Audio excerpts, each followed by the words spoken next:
Very good morning, student. I am Asim Kumar Mandal as a science teacher representing Santipani Higher Secondary School, Rajada. Student, today I am taking the another topic of the chapter number 10, light, reflection and refraction, linear magnification. Today's topic already we seen linear magnification in the case of the mirror, linear magnification in the concave mirror, linear magnification in the convex mirror. Now we take the linear magnification for the convex lens. What is the mean of the convex lens?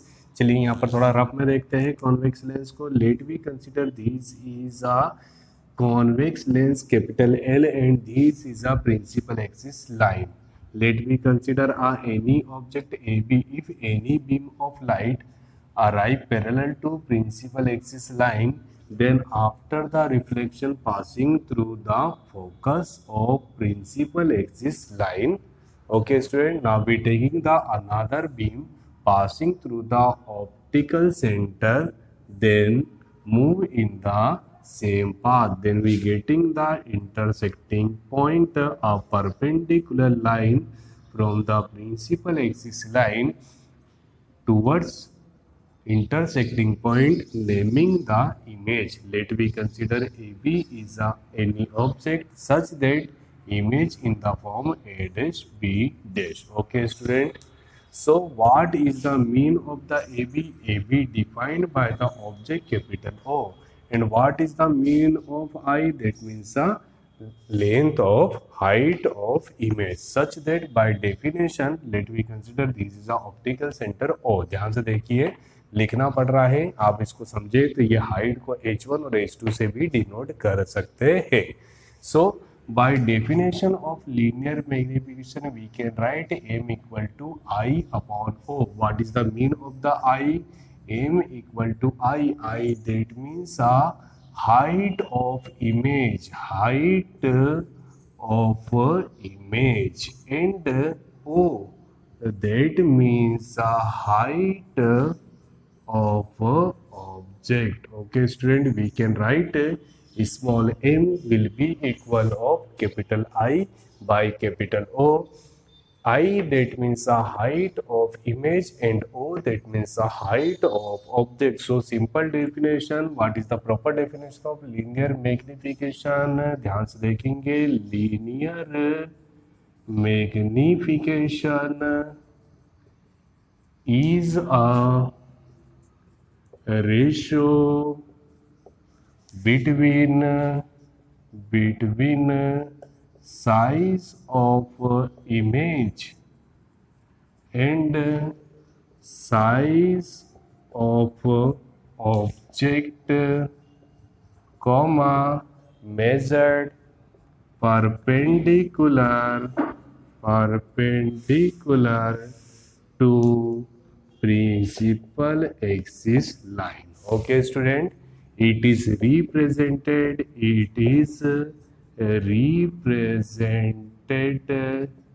by small m. if, ठीक है, देखिए मैंने सबसे पहले लिखा हमको इतना सा स्टेटमेंट याद करना है, m equal to I upon O. I मतलब height of image and height of object. तो यहाँ पर डेफिनेशन मैंने बना दी है, linear magnification will be equal of ratio between the height of image and height of object, ठीक है, measured perpendicular to principal axis line. It is represented by small m. If height of image denoted by capital I and height of object denoted by capital O, such that we can write small m equal to I by O. Okay student, small m equal to I by O. ये small m जो होता है इसको magnification बोला जाता है. Magnification मतलब कहीं ना कहीं ये जो इमेज है और ये जो ऑब्जेक्ट है इन दोनों की हाइट में जो कंपैरिजन रिलेशन होता है उसको डिफाइंड किया जाता है bye use of the small m. मतलब अगर जो आप प्रैक्टिकली समझना चाहें तो अगर जो m will be equal of 0, m equal to 0, m equal of 1, m greater than 1, m less than 1, m equal to -1, m greater than -1, m less than -1। ध्यान से समझिए, मैं हर एक चीज को समझाऊंगा, आपको ऑब्जेक्टिव भी क्लियर होना चाहिए। सबसे पहले जब एग्जाम में क्वेश्चन आएगा तो कैसा आएगा, define the linear magnification, also drive a derivation to define the linear magnification between the distance of image and distance of object। मतलब स्टूडेंट मुझे क्या ड्राइव करना, मुझे ड्राइव करना है m equal to -v/u, that means a linear magnification for the distance of object and distance of image from the optical centre. मुझे ये formula drive करना by use of this formula. तो मैंने सबसे पहले बोला definition of the linear magnification. What is the mean of the linear magnification? It is the ratio between the height of image and height of object. It is represented by small m। ठीक है, height of object will be equal of I and the height of object will be equal of O. Image को I और object को ओ से represent करेंगे तो m equal to कितना हो जाएगा, i/o। अब आपके माइंड में एक क्वेश्चन आना चाहिए कि what is the practical mean of small m। Sir ये तो हमको समझ आएगा थ्योरी में कि इन दोनों के रेशियो को आप लिख दीजिए तो ये क्या हो जाएगा, स्मॉल m। मान लीजिए ये जो डायग्राम है, इस डायग्राम को हम फिर से एक बार समझ लेंगे, बट इस डायग्राम में मान लीजिए मैंने बाय यूज ऑफ द, देखिए स्केल, जो भी आपका कॉम्पोजिट स्केल होता है आपने उससे कैलकुलेट करा तो आपको पता चला कि ऑब्जेक्ट कितना है, object will be equal of 1 centimetre और इमेज इक्वल टू कितना है, 2 सेंटीमीटर। तो आप बोलेंगे m इक्वल टू 2/1, तो m will be equal of 2। That means m equal to 2 का मतलब क्या हो रहा है, यहाँ पर m equal to 2, that means 2 times.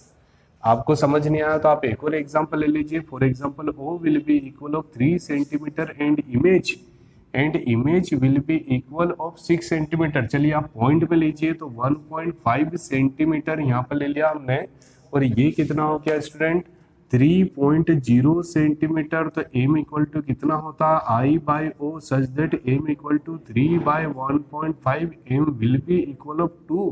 What is the mean of the 2? That means 2 times. मतलब कहीं ना कहीं मैं ये बताना चाहता हूँ कि m आपको ये डिफाइंड करता है कि जो साइज ऑफ इमेज है वो साइज ऑफ ऑब्जेक्ट के कितने मल्टीपल है। Okay student, it is the simple multiplication m। अब आप देखिए यहाँ पर बिल्कुल आसानी से जब आपको न्यूमेरिकल्स आएंगे, जब आपको ऑब्जेक्टिव आएंगे तो आपको दिया रहेगा इफ m इक्वल टू 0, नीचे आपको 4 ऑप्शन दिए रहेंगे। वो 4 ऑप्शन डिपेंड करता है टीचर पे वो क्या दे, बट सही आंसर क्या है तो आप समझिए। अगर जो हमको कभी भी इमेज पॉइंट साइज में मिलता है तो हम उसका मैथमेटिकल एक्सप्रेशन ड्राइव करेंगे तो हमको रिजल्टेंट आंसर क्या मिलेगा, m equal to 0। m equal to 0 देखिए, ठीक है, मैं मिरर के फॉर्म में आपको बता देता हूँ जो ऑलरेडी मैं पढ़ा चुका हूँ। ठीक है, इन्फिनिटी से आ रही है तो पैरेलल जा रही है, इन्फिनिटी से आ रही है तो पैरेलल जा रही है। इस केस में हमको जो इमेज मिल रहा है वो कौन से साइज में मिल रहा है, पॉइंट साइज में। That means m will be equal of 0। Okay student, first case number first, ये मैं पूरा का पूरा आपको, ठीक है, इससे थोड़ा बाहर बता रहा हूँ ऑब्जेक्टिव के लिए। If m equal to 0 that means size of image कैसा होगा, point size. When the m equal to 1 that means size of object will be equal of size of image. ठीक है, 1 दैट मीन्स इन दोनों के बीच का ratio क्या होगा, 1। ये रेशियो 1 कब हो सकता है, ध्यान से देखिए, जबकि दोनों आपस में क्या हो, equal. O will be equal of 5 centimeter and I also equal to 5 centimeter, such that we can write m equal to I/o. That means 5/5 will be equal of 1। मतलब सर ये 1 आंसर कब आएगा, जबकि size of object and size of image both are equal. Next one, m greater than 1। Greater कब आएगा तो एक और न्यूमेरिकल ले लेते हैं। If O equal to 10 centimetre and I will be equal of 5 centimetre, so m equal to I/o। ध्यान से देखिए, 5/10 मतलब ये कितना हो गया, 0. ठीक है, ध्यान से देखिए 0.5 मतलब लेस देन 1। तो ये एक लेस देन 1 का एग्जांपल हो गया। अगर जो मैं इसी को कन्वर्ट कर दूं, O equal to 5 centimetre and I equal to 10 centimetre, so m equal to I/o।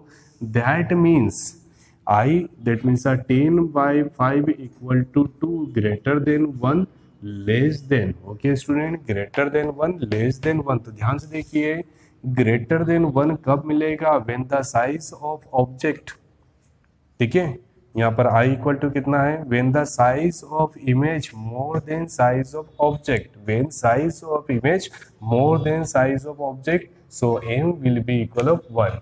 पहली बात, इमेज कैसा है, मैं ये सारे फंडे बता रहा हूँ इमेज के लिए। इमेज जब पॉइंट साइज का है तो रिजल्ट कितना होगा? m equal to 0, m equal to 1, that means image size of image will be equal of size of object. m greater than 1, that means the size of image more than size of object. less than 1, तो यहाँ पर देखिए image the size of image less than size of object. Okay student, अब आप बोलेंगे sir ये तीनों या चारों आंसर जो है वो पॉजिटिव है। अब हम यहाँ पर एक नेगेटिव कॉन्सेप्ट ले लेते हैं। नेगेटिव, इसी में माइनस कर दीजिए। फॉर एग्जांपल माइनस, अगर जो ये -10 होगा तो हमको कितना मिलेगा? माइनस। तो ये सेम कॉन्सेप्ट है बिल्कुल नेगेटिव में, बट ये जो इमेज है यहाँ पर जब भी आंसर पॉजिटिव मिलता है तो इमेज किस फॉर्म में मिलेगी? रियल फॉर्म में। और जब भी आंसर नेगेटिव दिख रहा मतलब आंसर में क्या बोलूंगा? ठीक है, ये कौन से फॉर्म में है स्टूडेंट? वर्चुअल फॉर्म में, रियल एंड नॉन रियल। ये मैंने सारा का सारा आपको बताया न्यूमेरिकल के लिए। बट अगर जो आपको सिर्फ डेफिनेशन समझनी, what is the proper definition of linear magnification, that means m will be equal of i by o, but we have to prove m equal to -v by u। Student, now last part of the question, that means a mathematical expression or a derivation. Student, we have to prove m will be equal of -v by u। Student, ये diagram मैं already explain कर चुका हूँ। This is a type of convex mirror and this is a optical axis and O that means O को हम थोड़ा सा change कर लेते हैं, कुछ और नाम दे देते हैं। Student, let we consider O dash बोल देते हैं। Let we consider O dash is a optical centre. A B is a object and by use of all phenomena we getting the image of object in the form of a dash b dash। Exam point of view से सबसे पहले आप definition लिखेंगे linear magnification, then you draw a ray diagram, then after explanation of ray diagram. Okay student, now we take a last part of the question, derivation. ध्यान से देखिए, let we consider this is a A B and this is a a dash b dash, okay, and this is a o dash optical center. Now we take a triangle ABO dash and triangle A dash B dash O. In a triangle we have to prove two things for the similar property। कोई दो चीज prove करना है तो this is a perpendicular, we know that about the property of object and image both are perpendicular on the principal axis line, such that we can write angle BAO dash will be equal of B dash A dash O equal to 90 degree, will be equal of 90 degree by use of the property of object and image। We know that both are perpendicular on the principal axis line। Bye use of vertical opposite angle, आपको बताया मैंने जहां पर भी x बनता है that means a vertical opposite angle. So bye use of property of vertical opposite angle BO dash A will be equal of A dash O dash B dash vertical opposite angle in any triangle if two things are equal such that both triangles are similar to each other। Okay student, so we can write perpendicular by perpendicular will be equal of base by base। Perpendicular of first triangle, that means AB, and perpendicular of second triangle will be equal of A dash B dash, and base of first triangle will be equal of AO dash, and base of second triangle will be equal of O dash A dash, equation number first। Okay student, now by use of sign convention property, ठीक है, sign convention property. आपको ये बहुत अच्छे से याद होना चाहिए स्टूडेंट, जो भी प्रिंसिपल एक्सिस लाइन के ऊपर होता है पॉजिटिव और downward that means a negative, so I that means a negative I. ठीक है, left side of lens negative, right side will be positive, so this is a negative object that means a minus U and image will be equal of v such that we can write, मुझे देखिए सारी value चाहिए, कौन सी value, A B, A dash, B dash, A O dash and o dash a dash according to the figure. what is the mean of the ab object? ठीक है, positive O, A dash B dash will be equal of minus I, A O dash, where is the A O dash, a o dash will be equal of minus u and o dash a dash will be equal of positive v, such that we have to put the different values in equation number first. by use equation number first ab will be equal of o, a dash b dash will be equal of minus I, then next one a o dash will be equal of minus u and o dash a dash will be equal of positive v. okay student, this is a relational formula between the o, u, v and I. so student, minus minus convert into the form of plus, o by I will be equal of u by v. okay student, but according to the linear magnification we have to find the value of I by O and V getting O by I. तो इसको reciprocal कर देते हैं, I by O will be equal of V by U. okay student, I by O by the definition of linear magnification, by use of definition of linear magnification we can write I by O will be equal of M such that M equal to V by U. और मुझे यही prove करना था, मैंने यहाँ पर एक minus का यूज करा था। मिरर फॉर्मूले में M equal to minus v by u होता, बट लेंस फॉर्मूले में M will be equal of V by u. That means M equal to what is the mean of the V? V that means a distance of image, distance of image, and u that means a distance of object. okay student, that is the formula to define a linear magnification in between the distance of image and distance of object. I hope student you getting the proper solution related to linear magnification of the convex lens. Student, please like, share and subscribe and also study from our channel.